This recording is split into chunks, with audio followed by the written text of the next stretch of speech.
Example 10 is very similar to 8 and 9, but this time we've got two unknown parameters. Both the mean and the standard deviation are unknown. So in order to solve this problem, they've had to give us two separate probability statements.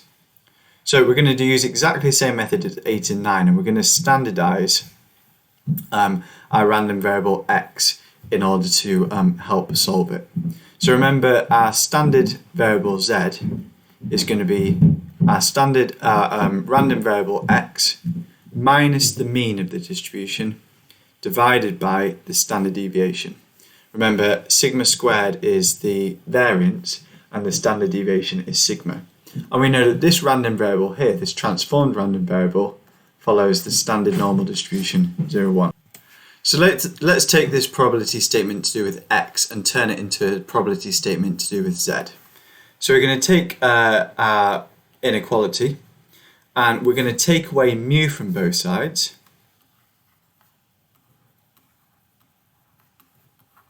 And divide both sides by the standard deviation, which is sigma.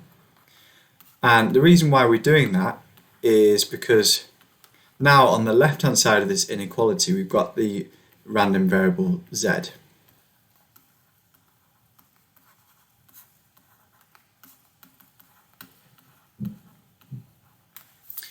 Okay, so let's draw out this z distribution and see what we've got here. So we're drawing out the distribution of z here. And remember, z follows a normal distribution with mean 0 and standard deviation 1.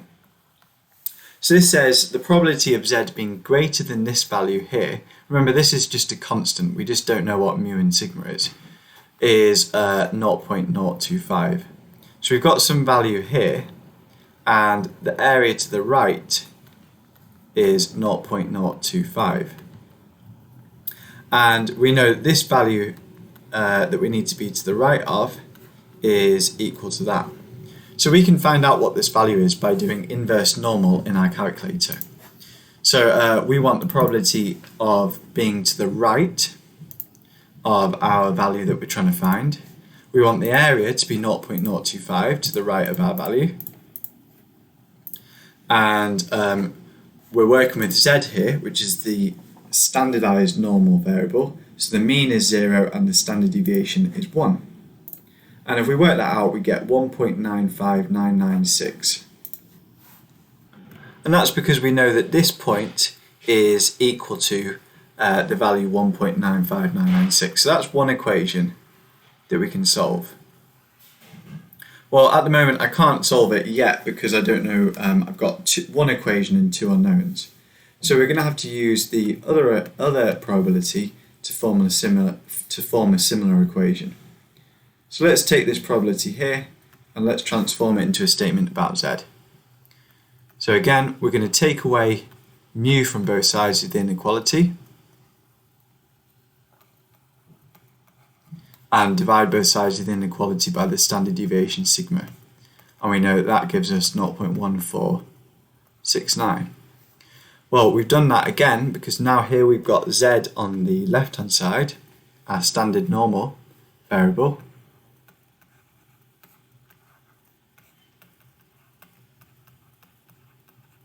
So let's draw out the z distribution again.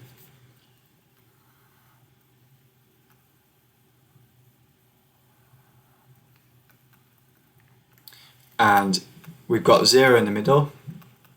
And this time we know that the probability of being to the left of this value here is 0.1469. So we've got a value here, and the probability of being to the left of it, that area, is 0.1469. And that value is 15 minus mu over sigma. So we can use our calculators again to work out what this value 15 minus mu over sigma must be. So this time we want the probability to the left of our unknown value that we're trying to find is 0.1469. So let's change that, left, and the area is 0.1469.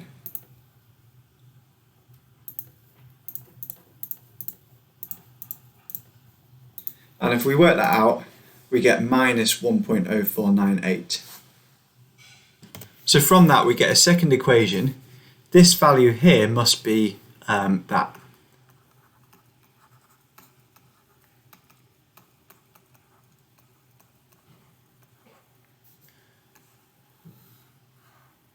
Okay, so now we can solve this equation by solving these simultaneously. So it's probably going to be easiest if we times both the equations by sigma. So one equation is going to be times both sides by sigma here, we get this equation.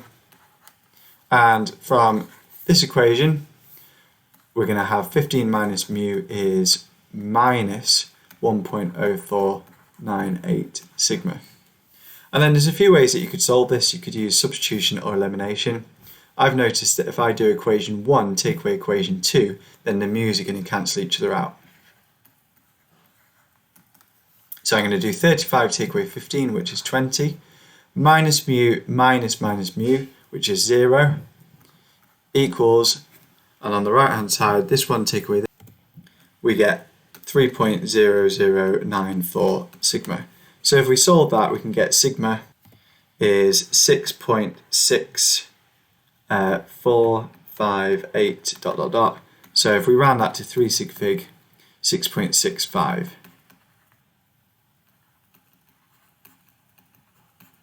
And similarly, actually we can find mu by taking one of the equations, rearranging it and subbing in our value of sigma. So if I take equation 1, we know that mu is equal to 35 minus 1.95996 sigma, and I'm going to use the unrounded value of sigma to get the most accurate answer.